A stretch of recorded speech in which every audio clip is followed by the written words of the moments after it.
आज हम पढ़ेंगे चालू व सामयिक अंकेक्षण में अंतर। बताइए, एक के दूसरे पर लाभों का वर्णन कीजिए। विद्यार्थियों, हम अभी तक पढ़ चुके हैं टाइप्स ऑफ ऑडिट के अंतर्गत कि चालू अंकेक्षण किसे कहते हैं, सामयिक अंकेक्षण किसे कहते हैं। आज पुनः इनका परिभाषाओं के बारे में पढ़ेंगे और साथ में एक के दूसरे पर लाभों के बारे में जानकारी प्राप्त करेंगे। हम इस प्रश्न का उत्तर देने के लिए सबसे पहले चालू अंकेक्षण की परिभाषा लिखेंगे। चालू अंकेक्षण किसे कहते हैं? चालू अंकेक्षण वह अंकेक्षण है जिसमें अंकेक्षक के कर्मचारी वर्ष पर्यंत खातों की जांच के कार्य में लगातार लगे रहते हैं। अंकेक्षक का स्टाफ पूरे वर्ष समय समय पर आकर लेखों की जांच करता रहता है। इस पद्धति में लेखाक्रम के साथ साथ अंकेक्षण कार्य लगातार निरंतर चलता रहता है। तो जैसा विद्यार्थियों मैंने पूर्व में बतलाया था कि चालू अंकेक्षण में अंकेक्षण कार्य वर्ष पर्यंत चलता रहता है। अंकेक्षण का स्टाफ समय समय पर संस्थान में आकर अंकेक्षण कार्य करता है। इसी में चालू अंकेक्षण में स्पाइसर एवं पैगलर के अनुसार एक विद्वान हुए थे जिनके अपनी डेफिनेशन दी थी, इसको परिभाषित किया था, व्हाट इज़ करंट ऑडिट। इसमें अंकेक्षक के कर्मचारी वर्ष पर्यंत निरंतर खातों की जांच करते रहते हैं या पूरे वर्ष भर ही थोड़े थोड़े समय के निश्चित अथवा अन्य प्रकार के अंतराल से व्यापार के बही खातों की जांच पड़ताल करके अपना कार्य पूरा करते हैं। तो विद्यार्थियों, जैसा हमने पूर्व में परिभाषा में भी पढ़ा और विद्वान स्पाइसर एवं पैगलर के अनुसार भी यही कहा गया है कि अंकेक्षक के कर्मचारी समय समय पर संस्थान में प्रवेश करके वर्ष पर्यंत निरंतर खातों की जांच करते रहते हैं।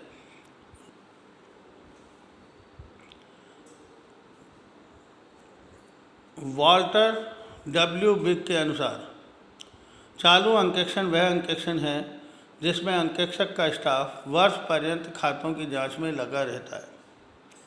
तो यहाँ हमने 3 परिभाषाएं देखी हैं, जो कि एक निष्कर्ष स्वरूप परिभाषा है और दूसरी हमने 2 विद्वानों की परिभाषा देखी, स्पाइसर एवं पैगलर के अनुसार, और दूसरी वॉल्टर डब्ल्यू बिग के अनुसार। अगला बिंदु है चालू अंकेक्षण की क्या आवश्यकता है, अर्थात किन व्यवसायों के लिए चालू अंकेक्षण उपयोगी है। दूसरे शब्दों में हम इसे ये भी कह सकते हैं, नंबर 1, जहाँ व्यवसाय का आकार बड़ा है वहाँ चालू अंकेक्षण करवाया जाता है। नंबर 2, जहाँ अंतिम खाते शीघ्र तैयार करने हों अर्थात कहने का तात्पर्य जहाँ तुरंत अंतिम खाते तैयार करने हैं, तो ऐसी स्थिति में भी चालू अंकेक्षण कराया जाता है, जिससे कि समय पर कार्य पूरा हो सके और अंतिम खाते शीघ्रता से तैयार किए जा सके।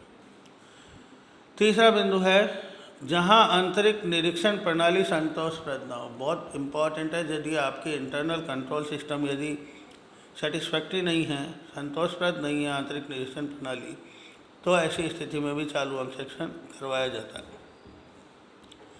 चौथा बिंदु है जहां अंतरिम खाते बनाए जाते हैं, जहां इंटरनल अंतरिम खाते इंटरिम अकाउंट्स तैयार किए जाते हैं, अर्थात वर्ष के मध्य में पता लगाया जाता है कि संस्था को कितना लाभ हानि हुआ है, साथ ही चिट्ठा भी तैयार किया जाता है, वहाँ भी चालू अंकेक्षण अनिवार्य है। 5वां बिंदु है जहाँ गहन जांच जरूरी हो, जहाँ गहनता से जांच की जानी है, तो ऐसी स्थिति में भी चालू अंकेक्षण करवाया जाता है। अगला बिंदु है विद्यार्थियों चालू अंकेक्षण के लाभ, advantages of current audit. Number 1, चालू अंकेक्षण वर्ष पर्यंत चलता रहता है, इसलिए जांच विस्तृत एवं गहन होती है, अतः कोई बात छूट नहीं सकती है। जब वर्ष पर्यंत जांच करता रहता है अंकेक्षक के कर्मचारी, तो ऐसी स्थिति में गहनता से लेखा पुस्तकों की जांच की जाती है, किन्हीं बातों के छूटने की संभावना शून्य के बराबर रहती है। दूसरा बिंदु है इसमें अशुद्धियाँ व गबन शीघ्र प्रकट होने की संभावना अधिक रहती है। क्योंकि समय समय पर अंकेक्षक के कर्मचारी जाकर संस्था में जांच करते हैं, तो अशुद्धियां या गबन किसी प्रकार का वो किया गया है प्रबंधकों द्वारा या संस्था के कर्मचारियों द्वारा, तो वह तुरंत पकड़ में आ जाता है। तीसरा बिंदु है अशुद्धियां व गबन के शीघ्र प्रकट होने से उनका दीर्घकालीन प्रभाव नहीं पड़ता है। यदि ये तुरंत पकड़ में आ जाती है तो इनका लॉन्ग टर्म इम्पैक्ट लेखा पुस्तकों पर नहीं पड़ता है। चौथा बिंदु है कार्य के साथ साथ जांच होने के कारण कर्मचारियों पर अधिक व अच्छा नैतिक प्रभाव पड़ता है। जब कार्य के साथ साथ जांच होती है तो कर्मचारियों पर भी अधिक अच्छा प्रभाव पड़ता है कि भाई कहीं कोई गलती मेरे द्वारा नहीं की गई है। गलती नहीं है तो ऐसी स्थिति में कर्मचारी का मोराल बढ़ता है कि भाई मेरे द्वारा किए गए कार्य में कोई त्रुटि भी नहीं है, कोई अशुद्धि भी नहीं है, कोई गबन भी किसी प्रकार का नहीं है। पांचवा बिंदु है लेखा कर्म अंकेक्षण साथ साथ चलते रहते हैं, अर्थात लेखा कार्य और अंकेक्षण दोनों साथ साथ चलते रहते हैं। अतः अंतिम खाते शीघ्र ही तैयार हो जाते हैं, तुरंत फाइनल अकाउंट तैयार हो जाएंगे, क्योंकि लेखा कर्म के कार्य, लेखा बहियों का कार्य और ऑडिटिंग का कार्य दोनों साथ साथ चलते हैं। शीघ्रता से अंतिम खाते तैयार किए जा सकते हैं। छठा बिंदु है समय समय पर अंकेक्षक उचित सलाह देता रहता है जिससे सुधार व भावी योजनाएं शीघ्र बन जाती हैं। यदि कोई कमियां होती हैं संस्था के कर्मचारियों द्वारा लेखा क्रम या लेखा पुस्तकों को रखने में, तो अंकेक्षक समय समय पर उनको सुझाव देता रहता है, उन्हें राय देता है, जिससे कि सुधारवादी दृष्टिकोण को ध्यान में रखते हुए भावी योजनाएं भी शीघ्र बनाई जा सकती हैं। सातवां बिंदु है अंतरिम खाते तैयार करने में सुविधा रहती है। चालू अंकेक्षण का सबसे महत्वपूर्ण लाभ यही रहता है कि यदि बड़ी संस्थाएं हैं जिनमें इंटरिम अकाउंट्स बनाए जाते हैं, तो ऐसी स्थिति में वो तुरंत तैयार किए जा सकते हैं। चालू अंकेक्षण के दोष, डिफेक्ट्स ऑफ करंट ऑडिट। चालू अंकेक्षण के क्या क्या दोष हैं विद्यार्थियों, इसके बारे में हम पढ़ेंगे। अब जब जांच कार्य हो जाता है तो कर्मचारी ये जानता है कि अब पुनः जांच नहीं होगी, अतः वह अंक परिवर्तन कर सकता है। सबसे बड़ा दोष इसका यही है कि जब जांच कार्य हो जाता है तो कर्मचारी को एहसास होने लगता है कि भाई अब पुराने जिन लेखा पुस्तकों की जांच की जा चुकी है उसमें उसकी पुनः जांच नहीं होगी, तो वह उनमें अंक परिवर्तन कर सकता है। दूसरा बिंदु है अंकेक्षण के नाम से कर्मचारी घबराते हैं। संस्था के कर्मचारी अंकेक्षण के नाम से घबराते हैं, अतः अंकेक्षण की हलचल ही कार्य में बाधा डालती है। और कहने का तात्पर्य है विद्यार्थियों, जब अंकेक्षक के कर्मचारी अंकेक्षण कार्य करते हैं तो संस्था के कर्मचारियों के कार्य में बाधा उत्पन्न होने की संभावना रहती है, इससे कर्मचारी घबराते हैं। तीसरा बिंदु है अंकेक्षक के बार बार आने से कर्मचारी उसके मित्र बन सकते हैं, वे उसकी कमियों से परिचित हो जाते हैं, अतः नैतिक प्रभाव कम रहता है। अंकेक्षक के कर्मचारी जब बार बार संस्था में आते हैं विद्यार्थियों, तो संस्था के कर्मचारियों से मित्रवत हो जाते हैं और उनकी कमियों से परिचित हो जाते हैं, तथा उन पर नैतिक प्रभाव उनका कम पड़ने का भी दोष है। चौथा बिंदु है गहन व विस्तृत जांच अधिक खर्चीली पड़ती है। सबसे इम्पॉर्टेंट दोष यही है कि गहन व विस्तृत जांच ऐसी स्थिति के अंतर्गत जो अंकेक्षक है वह अधिक राशि लेता है, तो यह विधि अधिक खर्चीली है। पांचवा बिंदु है अंकेक्षण कार्य कभी शुरू कभी बंद होने का क्रम चलता रहता है। क्योंकि इसका नाम ही चालू अंकेक्षण है जैसा विद्यार्थियों, तो अंकेक्षक अपना कार्य कभी शुरू करता है फिर बीच में बंद कर देता है, और यह क्रम लगातार चलता रहता है, जिससे कार्य की निरंतरता व क्रमबद्धता टूट जाती है, जिससे संस्था के कर्मचारियों की कार्य की निरंतरता एवं क्रमबद्धता टूटती है। छठा बिंदु है विद्यार्थियों अंकेक्षक व स्टाफ के मध्य धीरे धीरे रुचि कम हो जाती है और अंकेक्षण यंत्रवत रह जाता है। सातवां बिंदु है कार्य में लापरवाही व शिथिलता आ जाती है, कि कार्य में लापरवाही करने लगते हैं अंकेक्षक के कर्मचारी और शिथिलता भी आ जाती है। जब अभी तक हमने विद्यार्थियों चालू अंकेक्षण की परिभाषा, चालू अंकेक्षण की आवश्यकता, चालू अंकेक्षण के लाभ, चालू अंकेक्षण के दोष पढ़े हैं। अब हम पढ़ेंगे सामयिक अंकेक्षण के बारे में। What is periodical audit? Periodical audit से तात्पर्य है, इसे वार्षिक अंकेक्षण अथवा अंतिम अंकेक्षण भी कहते हैं। सामयिक अंकेक्षण वह अंकेक्षण है जो वित्तीय अवधि की समाप्ति के पश्चात प्रारंभ किया जाता है तथा जांच कार्य तब तक चलता रहता है जब तक कि समस्त कार्य समाप्त नहीं कर लिया जाता। विद्यार्थियों, जैसा हमने पढ़ा है, पीरियोडिकल ऑडिट वित्तीय वर्ष की समाप्ति के पश्चात, वित्तीय अवधि की समाप्ति के पश्चात प्रारंभ किया जाता है और तब तक चलता रहता है जब तक कि जांच कार्य पूर्ण नहीं हो जाता। इसीलिए हम इसे सामयिक अंकेक्षण कहते हैं। स्पाइसर एवं पेगलर के अनुसार, ये एक विद्वान हुए थे, उनके द्वारा सामयिक अंकेक्षण की परिभाषा दी गई है। यह अंकेक्षण साधारणतः वित्तीय वर्ष के समाप्त होने पर, जब अंतिम खाते पूर्ण तैयार हो जाते हैं, किया जाता है। अंकेक्षण का कार्य तब तक समाप्त नहीं होता जब तक कि वह पूरा नहीं हो जाता है। अर्थात वित्तीय वर्ष की समाप्ति के पश्चात सामयिक अंकेक्षण प्रारंभ किया जाता है और जब तक अंकेक्षण का कार्य समाप्त नहीं होता तब तक अंकेक्षण कार्य चलता रहता है। सामयिक अंकेक्षण की उपयोगिता, अर्थात किन संस्थाओं के लिए सामयिक अंकेक्षण उपयोगी है। नंबर 1, छोटी संस्थाओं के लिए जहाँ लेन देनों की संख्या सीमित हो, अर्थात जहाँ ट्रांजैक्शन बहुत कम होते हैं, उन संस्थाओं के लिए सामयिक अंकेक्षण उपयोगी है। नंबर 2, संतोषप्रद आंतरिक निरीक्षण प्रणाली होने पर, यदि इंटरनल कंट्रोल सिस्टम संतोषप्रद है, सेटिस्फैक्ट्री है, तो ऐसी स्थिति में भी हम सामयिक अंकेक्षण करवा सकते हैं। अंतिम खाते शीघ्र तैयार करना आवश्यक न हो, जहाँ फाइनल अकाउंट की शीघ्रता न हो, तो ऐसी स्थिति में भी हम सामयिक अंकेक्षण को अपना सकते हैं। जहाँ विस्तृत व गहन जांच की आवश्यकता न हो, तो हम सामयिक अंकेक्षण को अपना सकते हैं। जहाँ अंतरिम खाते न बनाए जाते हों, अर्थात जहाँ इंटरिम अकाउंट्स तैयार नहीं किए जाते हैं, लाभ हानि का वर्ष के मध्य पता नहीं लगाया जाता है, तो ऐसी स्थिति में भी सामयिक अंकेक्षण उपयोगी होता है। अगला बिंदु है विद्यार्थियों, सामयिक अंकेक्षण के क्या क्या लाभ हैं। सामयिक अंकेक्षण के जो लाभ हैं वो इस प्रकार से हैं। नंबर 1, अंकेक्षक सभी लेखा पुस्तकों को तब तक अपने अधिकार में रखता है जब तक कि जांच कार्य पूर्ण न हो जाए, अतः अंक परिवर्तन की संभावना नहीं होती है। जैसा कि विद्यार्थियों हमने पढ़ा, एक सामयिक अंकेक्षण वर्ष के अंत में किया जाता है, तो अंकेक्षक सभी लेखा पुस्तकों को अपने अधिकार में ले लेता है जब तक कि वह अंकेक्षण कार्य पूरा नहीं कर देता है, तो ऐसी स्थिति में अंक परिवर्तन की संभावना नहीं रहती है। नंबर 2, अंकेक्षण कार्य एक बार में ही हो जाने से समय की बचत होती है। एक बार में ही अंकेक्षक व उसके कर्मचारी संपूर्ण कार्य अंकेक्षण से संबंधित कर देते हैं, तो समय की बचत होती है। नंबर 3, चालू अंकेक्षण की तुलना में अंकेक्षक का पारिश्रमिक कम होने के कारण यह पद्धति कम खर्चीली है। हमने बहुत इम्पोर्टेंट बिंदु है, चालू अंकेक्षण में ज़्यादा पैसा देना पड़ता है अंकेक्षक को, और सामयिक अंकेक्षण में अंकेक्षक को कम पारिश्रमिक देना होता है, अतः यह पद्धति कम खर्चीली है।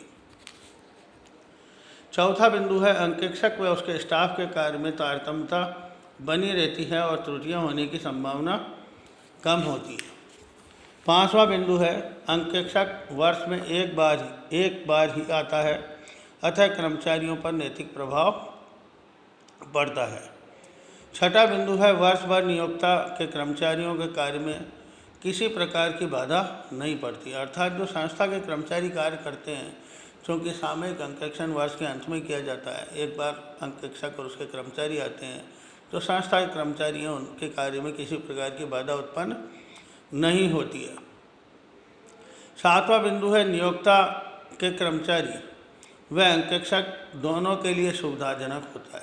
सबसे महत्वपूर्ण बिंदु है, क्योंकि नियोक्ता के लिए भी सुविधाजनक है और अंकेक्षक के कर्मचारियों के लिए सुविधाजनक इसलिए है क्योंकि समस्त पुस्तकें तैयार कर ली गई हैं और ऐसी स्थिति में उन्हें पुस्तकें देने में किसी प्रकार की संस्था के कर्मचारियों को कोई परेशानी नहीं होती है। सामयिक अंकेक्षण की हानियाँ, defects of periodical audit. Number 1, कार्य क्षेत्र अधिक होने पर विस्तृत व गहन जांच नहीं हो पाती है। विद्यार्थियों, जैसा हमने देखा है कि जब चूँकि कार्य क्षेत्र अधिक होने पर कार्य क्षेत्र पीरियड सामयिक अंकेक्षण के अंदर जब छोटी संस्थाओं का ही सामयिक अंकेक्षण उपयोगी होता है, तो ऐसी स्थिति में कार्य क्षेत्र अधिक होने पर विस्तृत व गहन जांच नहीं की जा सकती। नंबर 2, अशुद्धियों व कपट का ज्ञान वर्ष के अंत में होता है। ये सबसे प्रमुख दोष है विद्यार्थियों कि अशुद्धियों व कपट का ज्ञान वर्ष के अंत में होता है, अतः इनका सुधार भी तभी किया जाता है। क्योंकि पीरियडिकल ऑडिट वर्ष की समाप्ति के बाद शुरू होता है, तो ऐसी स्थिति में जो अशुद्धियाँ, एरर्स हैं, फ्रॉड्स हैं, उनकी जानकारी भी हमें वर्ष के अंत में ही पता लगती है और इनका सुधार भी, रेक्टिफिकेशन भी तभी किया जा सकता है। तीसरा बिंदु है, कर्मचारियों को पता रहता है कि जांच वर्ष के अंत में होनी है, अतः नैतिक प्रभाव में कमी आ जाती है। चौथा बिंदु है, अंतिम खाते देरी से तैयार होते हैं। फाइनल अकाउंट्स पीरियडिकल ऑडिट के अंदर डिलेड तैयार किए होने की संभावना रहती है या देरी से तैयार होते हैं। पांचवा बिंदु है, अंकेक्षण रिपोर्ट के देर से प्रकाशित होने के कारण प्रबंधकों द्वारा लिए जाने वाले निर्णय में देरी हो जाती है। छठा बिंदु है, बड़े व्यवसाय के लिए सामयिक अंकेक्षण अनुपयुक्त है। सातवां बिंदु है, अंकेक्षक द्वारा दी जाने वाली महत्वपूर्ण सलाह भी मिल जाती है। विद्यार्थियों, अभी तक हमने चालू अंकेक्षण, सामयिक अंकेक्षण की परिभाषा, इनकी आवश्यकता, इनकी सीमाएं, इनके लाभ के बारे में पढ़ा है और अंत में सामान्यतः वेरी शॉर्ट और शॉर्ट में भी मैंने बतलाया था। इन दोनों के अंतर के बारे में भी अक्सर प्रश्न पूछे जाते हैं।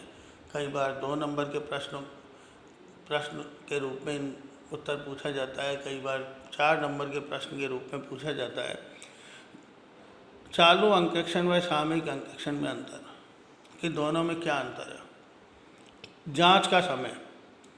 नंबर 1, पहला बिंदु है जांच का समय। इसमें जांच कार्य वर्ष निश्चित, चालू अंकेक्षण में इसमें जांच कार्य वर्ष निश्चित व अनियंत्रित समय अंतराल पर चलता रहता है, जबकि सामयिक अंकेक्षण में जांच कार्य वित्तीय वर्ष की समाप्ति पर होता है। दूसरा बिंदु है जांच का स्वभाव। इसमें विस्तृत व गहन जांच संभव है, जबकि सामयिक अंकेक्षण में विस्तृत व गहन जांच संभव नहीं है। तीसरा बिंदु है नैतिक प्रभाव। चालू अंकेक्षण में कर्मचारी पर अधिक नैतिक प्रभाव पड़ता है, अतः वह अपने कार्य सतर्कता व ईमानदारी से करते हैं, जबकि सामयिक अंकेक्षण में कर्मचारी पर नैतिक प्रभाव नहीं पड़ता, अतः वह कार्य करते रहते हैं। चौथा बिंदु है अंकेक्षण पर व्यय। चालू अंकेक्षण अधिक खर्चीली है, जबकि सामयिक अंकेक्षण कम खर्चीली है। पांचवा बिंदु है उपयोगिता।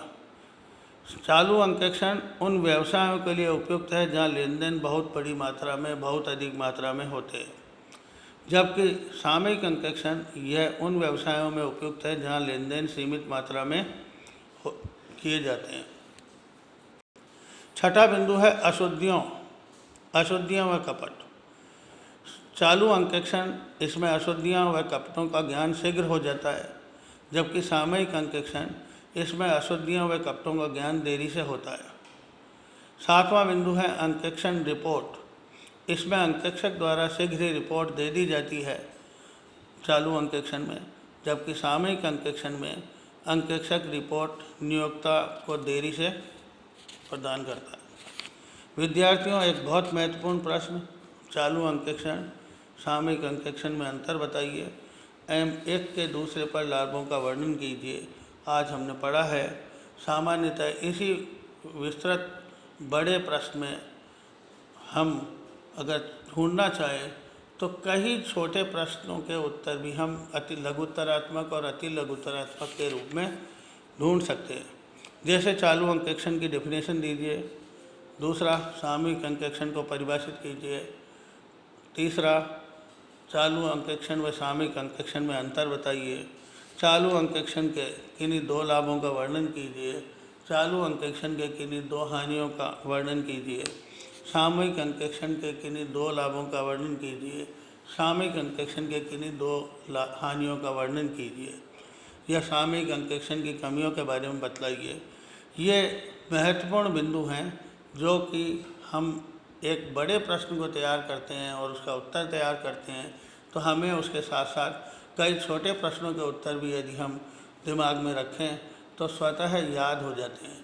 इसी विधि को अपनाते हुए विद्यार्थियों हम आगे मेरे से विश्वविद्यालय के जो प्रश्न पत्र पूछे जाते हैं उनके उत्तर किस प्रकार से तैयार करेंगे और किस प्रकार से उनके उत्तर को आंसर्स को हमें पुस्तक आंसर बुक में लिखना है, यह विधि मैंने आज भी आपको बताई और भविष्य में भी आपको बताएंगे। Thank you.